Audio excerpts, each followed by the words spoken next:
इस पूरी राजनीति को देखकर आज सिर्फ एक बात याद आती है। अब तक इस देश में बच्चों की परीक्षा ली जाती थी, लेकिन आज वही बच्चे इस देश की राजनीति की परीक्षा ले रहे हैं। फर्क सिर्फ इतना है कि पहले बच्चों के सामने प्रश्न पत्र रखा जाता था और आज बच्चों ने नेताओं के सामने सवालों की एक कॉपी खोल दी है। यह बदलाव बहुत बड़ा है, क्योंकि पहली बार देश का युवा सिर्फ अपने लिए नौकरी नहीं मांग रहा, बल्कि पूरे सिस्टम को, पूरी शिक्षा व्यवस्था को बेहतर बनाने की मांग कर रहा है। वो ये नहीं कह रहा कि मुझे किसी तरह नौकरी दे दीजिए, वो कह रहा है कि ऐसी व्यवस्था बनाइए जिसमें मेहनत करने वाले हर छात्र को न्याय मिले। सबसे अच्छी बात यह है कि यह सवाल किसी एक पार्टी से नहीं पूछा जा रहा। जहां जिस पार्टी की सरकार है वहां उसी से जवाब मांगा जा रहा है। कहीं पेपर लीक पर सवाल है, कहीं भर्ती में देरी पर सवाल है, कहीं परीक्षा व्यवस्था पर सवाल है, कहीं शिक्षा की गुणवत्ता पर सवाल है। यानी अब युवा राजनीतिक झंडे लेकर नहीं, अपने भविष्य को लेकर खड़ा है, और यही किसी भी लोकतंत्र की सबसे अच्छी तस्वीर होती है। लोकतंत्र सिर्फ 5 साल में एक बार वोट डालने का नाम नहीं है। लोकतंत्र का असली मतलब है जनता नेताओं से सवाल पूछ सके। और अगर इस देश के युवा शिक्षा, रोजगार, अपने भविष्य पर सवाल पूछ रहे हैं, तो इसका मतलब है कि हमारा लोकतंत्र और परिपक्व हो रहा है। आप खुद सोचिए, किसने सोचा था कि इस देश की संसद में राजनीतिक मुद्दों से इतर शिक्षा के मुद्दे पर गंभीर चर्चा के लिए ये नेता मानेंगे। और हमें लगता है कि यही भारत के लोकतंत्र की एक नई परीक्षा है। इस परीक्षा में पास वही होगा जो युवाओं का भरोसा जीत पाएगा। यानी इस बार रिपोर्ट कार्ड बच्चे लिख रहे हैं। ये बात हम इसलिए भी कह रहे हैं क्योंकि जो लोग पेपर लीक और शिक्षा व्यवस्था के इस मुद्दे को सिर्फ मोदी सरकार की घेराबंदी का मुद्दा बना रहे हैं, वो गलती कर रहे हैं। अगर आपको यकीन ना हो तो जरा इन घटनाओं पर एक बार नजर डालकर देखिए। महाराष्ट्र में 28 जून को टीचर एलिजिबिलिटी टेस्ट की परीक्षा होने वाली थी, लेकिन उससे पहले खुलासा हुआ कि इस परीक्षा के पेपर लीक हो चुका है और महाराष्ट्र में एनडीए की सरकार है। पंजाब में भी फार्मेसी ऑफिसर भर्ती परीक्षा के दौरान हाईटेक नकल रैकेट पकड़ा गया। पेन कैमरा,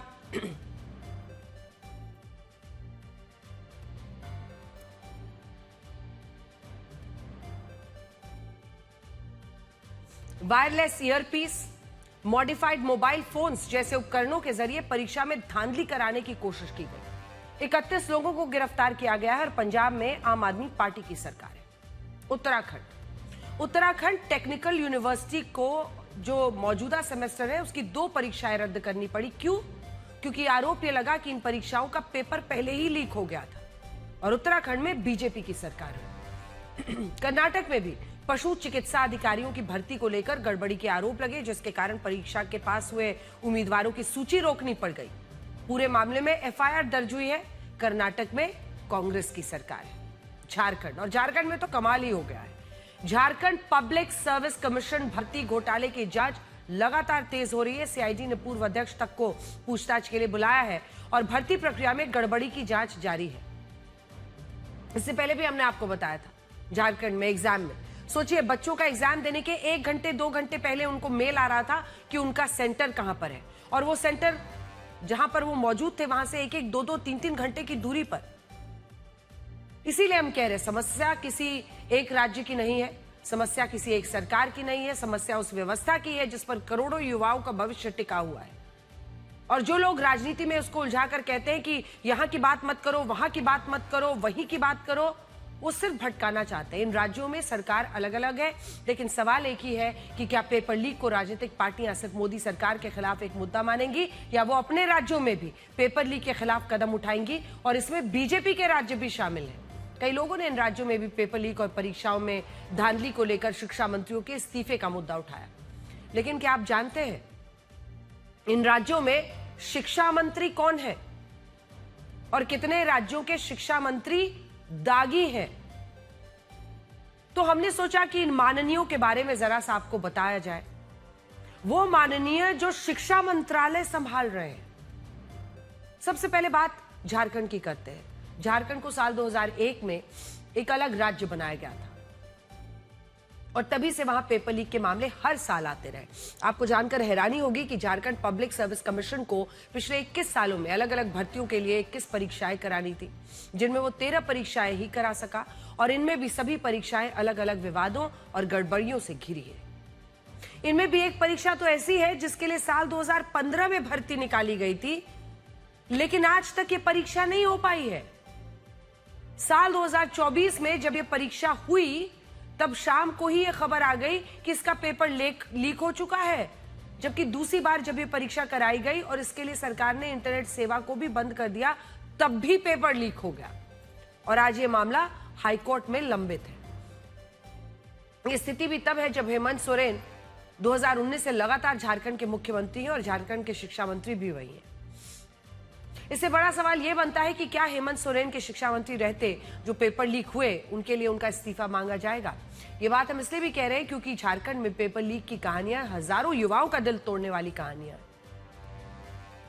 जैसे झारखंड पब्लिक सर्विस कमीशन की जो परीक्षा लीक हुई उसमें सीआईडी ने 5 लोगों को गिरफ्तार किया, जिनमें अभय तिवारी नाम का आरोपी भी शामिल है। अब आप जानते हैं ये अभय तिवारी कौन है?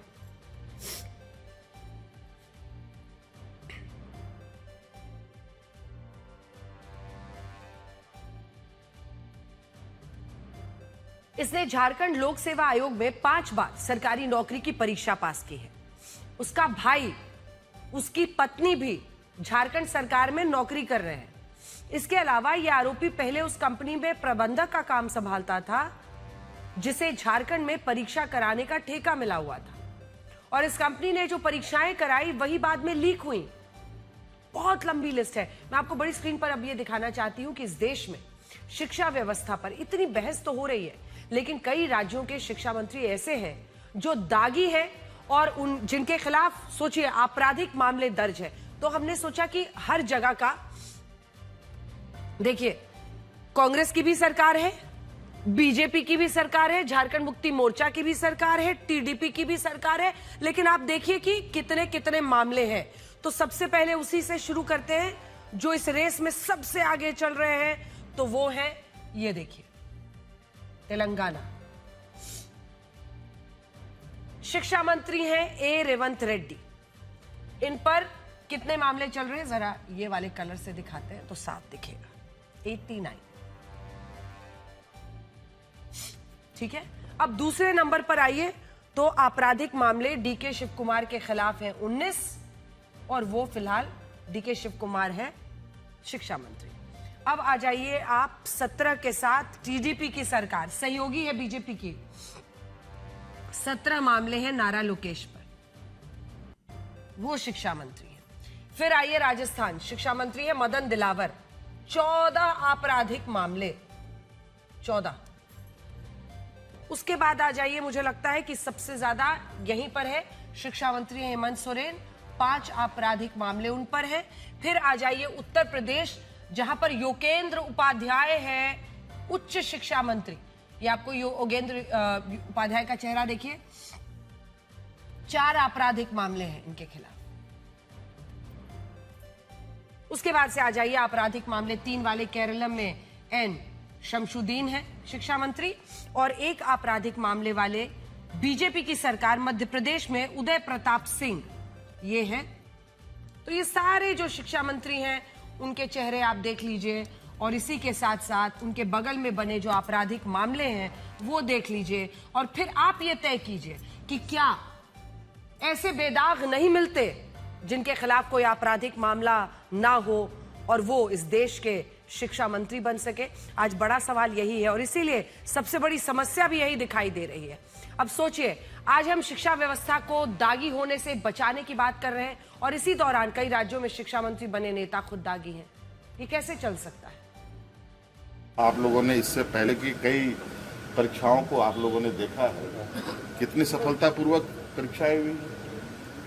आप पिछले जो हमारे विपक्ष के लोगों के कार्यकाल को देखें, उसमें उन लोगों ने कितने एग्जाम्स कराए और हम लोगों ने इतने दिनों में कितने एग्जाम्स कराए, कितने सफलतापूर्वक कराए।